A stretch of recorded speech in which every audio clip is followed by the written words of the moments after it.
Hi అండి, నమస్తే. నేను మీ Sandhya. Welcome back to lifes and food and blogs. ఇంటికి చుట్టాలు వచ్చినప్పుడు ఎలాంటి హడావిడి లేకుండా అప్పటికప్పుడు ఇలా వెజ్ బిర్యానీని చేసి పెట్టండి. చాలా రుచిగా ఉంటుంది. ఒకసారి ట్రై చేయండి. ఇప్పుడు ఎలా చేయాలో చూద్దాం. ముందుగా ఒక మిక్సింగ్ బౌల్ తీసుకొని అందులో 1.5 గ్లాస్ రైస్ తీసుకున్నానండి. అందులో కొద్దిగా వాటర్ పోసి 2-3 సార్లు శుభ్రంగా క్లీన్ చేసుకోవాలి. ఆ తర్వాత బియ్యం మునిగేంత వరకు వాటర్ పోసి పక్కన పెట్టుకోవాలి. ఆ తర్వాత మిక్సీ జార్ తీసుకొని అందులో 4 పచ్చిమిర్చి తీసుకుంటున్నానండి. ఆ తర్వాత కొద్దిగా కొత్తిమీర, పుదీనా,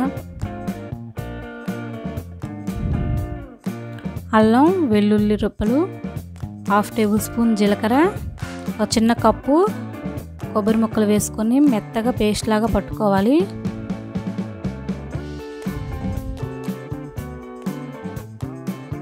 ఇలా పట్టుకొని పక్కన పెట్టుకోవాలండి. ఆ తర్వాత స్టవ్ ఆన్ చేసి కుక్కర్ పెట్టుకొని అందులో 3 టేబుల్ స్పూన్ ఆయిల్ వేసుకోవాలి.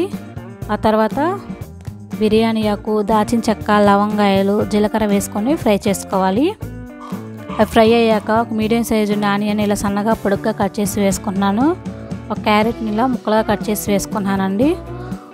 చిన్న బంగాళదుంపని ఇలా చిన్న చిన్న ముక్కలుగా కట్ చేసి వేసుకుంటున్నాను. కొద్ది కరివేపాకు వేసుకొని ఫ్రై చేసుకోవాలి. ఇవి ఫ్రై అయ్యాక మనం ముందుగా మిక్సీ పట్టుకున్న పేస్ట్ని వేసుకొని పచ్చివాసన పోయేంత వరకు ఫ్రై చేసుకోవాలి మీడియం ఫ్లేమ్లో.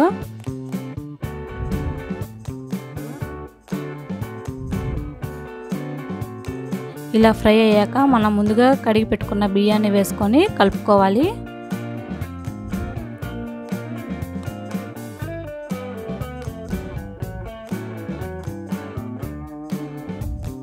ఇలా కలుపుకున్నాక నేను 1.5 గ్లాస్ రైస్ తీసుకున్నానండి. 1.5 గ్లాస్కి 3 గ్లాసులు వాటర్ పోసుకోవాలి.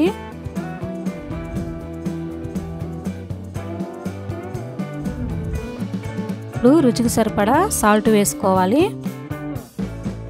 ఆ తర్వాత మొత్తం ఒకసారి కలుపుకోవాలి.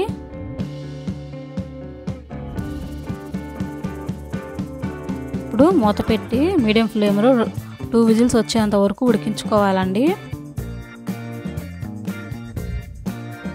చూడండి, బిర్యానీ అయితే రెడీ అయిపోయింది. చూడండి ఎంత చక్కగా ఉడికిపోయిందో. మీరు కూడా ఒకసారి ట్రై చేయండి.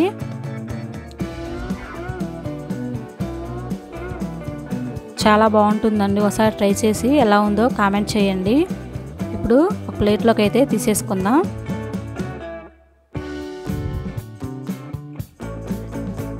ఈ వీడియో కనుక మీకు నచ్చినట్లయితే లైక్ చేయండి, షేర్ చేయండి, సబ్స్క్రైబ్ చేసుకోండి.